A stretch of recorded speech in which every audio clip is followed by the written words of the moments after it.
brought to you by WikiVidi.com. Murder of Sylvia Likens. The murder of Sylvia Likens took place in Indianapolis, Indiana, United States in October 1965.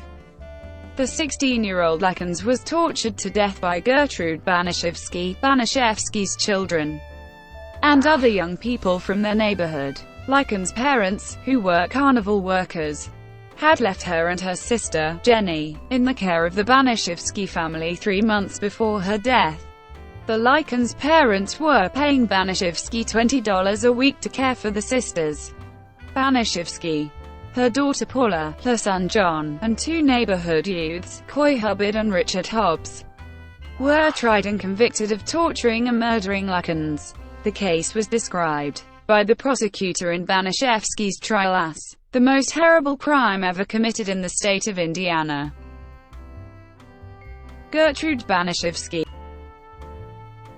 Gertrude Nadine Baniszewski was born in Indianapolis, Indiana to Molly Myrtle and Hugh Marcus Bamfoss Sr., both of whom were originally from Illinois and were of American and Dutch descent. Baniszewski was the third of 6 children. On October 5, 1939, Baniszewski witnessed her 50-year-old father's death from a sudden heart attack.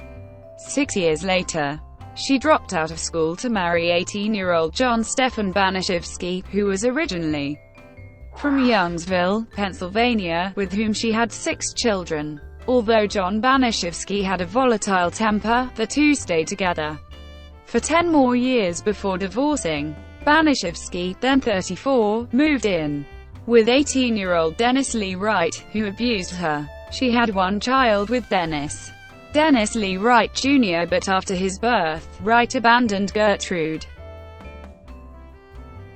Sylvia Likens.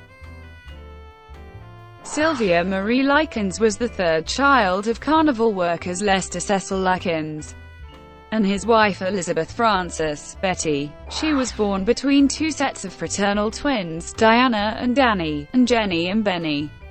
Likens' parents' marriage was unstable.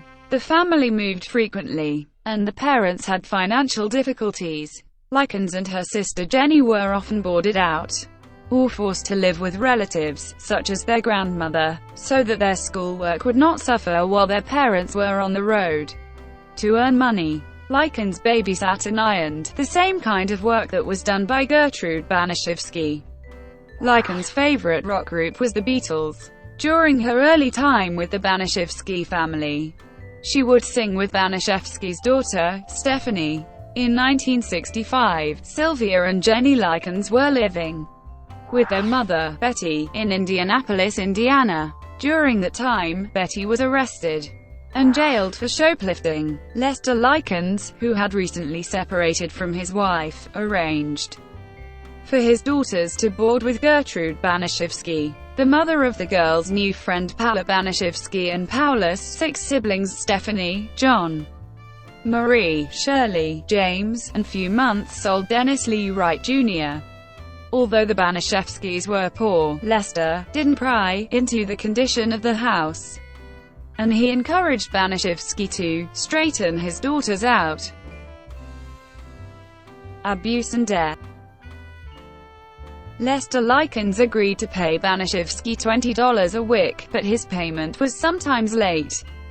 Baniszewski, described by the Indianapolis Star as a haggard, underweight asthmatic, was suffering from depression and the stress of several failed marriages. She began taking her anger out on the Likens girls and beat them with paddles. Baniszewski soon focused her abuse exclusively on Sylvia. She accused her of stealing candy that she had bought, and humiliated her when she admitted that she once had a boyfriend. Baniszewski's daughter, Paula, who was pregnant at the time, kicked Likens in the genitals and accused her of being pregnant. Later medical examination proved that Likens was not pregnant and could not have been. Baniszewski began allowing her older children to beat Likens and push her downstairs. Baniszewski also accused Likens of prostitution and delivered sermons about the filthiness of prostitutes and women in general. Likens was later accused of spreading rumors within Arsenal Technical High School that Paula and Stephanie Baniszewski were prostitutes. This supposedly provoked Stephanie's boyfriend, Coy Hubbard, to physically attack Likens. Afterward, Coy Hubbard and several other classmates and local boys were brought in to assist Baniszewski in beating Likens. Baniszewski encouraged Hubbard, her children, and neighborhood children to torment Likens, including, among other things, Paula. Baniszewski once beat Likens in the face with such force that she broke her own wrist. Gertrude Baniszewski later forced Jenny to hit her sister. Sylvia and Jenny Likens had no way to contact other family members to inform them of the abuse. Early that summer, they saw their older sister, Diana, a couple of times at the park. Diana was then 18 years old, married, and estranged from the rest of her family. Their parents had even forbidden contact between the two. So, when her sisters told Diana they were punished, she assumed that seeing her was the reason why. They wished they could all live together, but at the time, they did not know they lived less than a mile and a half apart. Later that summer, Diana learned that Sylvia and Jenny were staying at a home, which was not their parents', and she attempted to visit them. She did not know the woman who answered the door, but later learned it was Gertrude Baniszewski. The woman told her that the girls were not allowed to see her, and ordered Diana off her property. Shortly thereafter, a neighbor made an anonymous report, which prompted an in-home visit by a public health nurse. The nurse entered the home, made inquiries, and had no choice but to leave without further investigation. She told Baniszewski the report was about Sylvia. Baniszewski replied she had kicked Sylvia out of her house, and her whereabouts were unknown.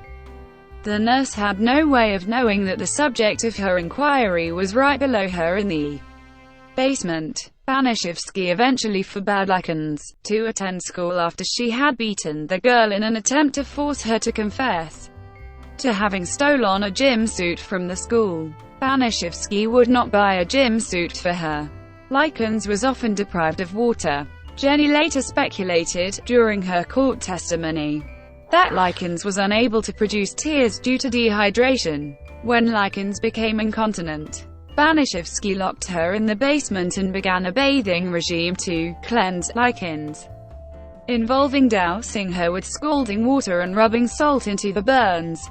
She was often kept naked and rarely fed. At times, Baniszewski and her 12-year-old son John Jr. would make Likens eat her own feces, as well as urine and feces from the diaper of Gertrude Baniszewski's 1-year-old son. On October 22, Baniszewski began to carve the words, "I'm a prostitute and proud of it," upon Likens' abdomen with a heated needle. When Baniszewski was unable to finish the branding, she had Ricky Hobbs finish. Hobbs and 10-year-old Shirley Baniszewski then used an iron poker in an attempt to burn the letter S into Likens' chest. The burn scar ended up looking like the number 3. The next day, Baniszewski woke Likens, then dictated a letter to her, one designed to look like as a runaway's goodbye note to her parents. After Likens finished the letter, Baniszewski formulated a plan to have John Jr. and Jenny take Sylvia to a nearby forested area and leave her there to die. On October 25, the day before she died, Likens tried to escape after overhearing Baniszewski's plan to blindfold her and dump her body in Jimmy's Forest, a wooded area nearby.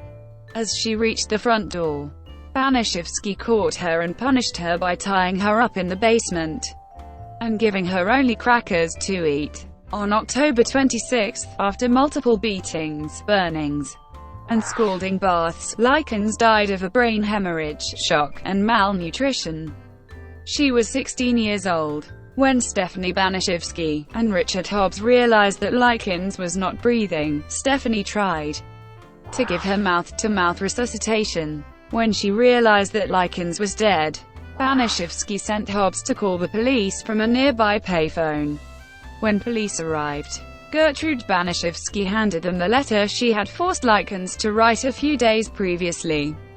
The letter was addressed to Likens' parents and stated Likens had agreed to have sexual relations with a group of boys in exchange for money, after which the boys then dragged her away in their car. The letter went on to claim that the boys had beaten her, burned her, and carved the S upon her skin before the police officers left the house. However, Jenny Likens approached them and said, "Get me out of here and I'll tell you everything."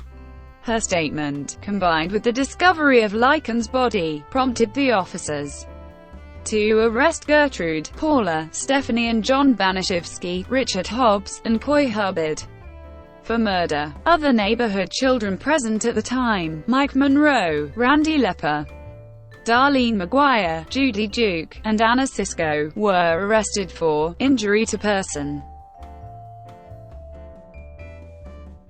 Thank you for watching. Brought to you by WikiVidi.com.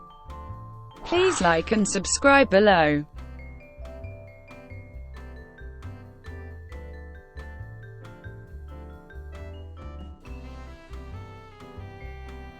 Please like and subscribe below.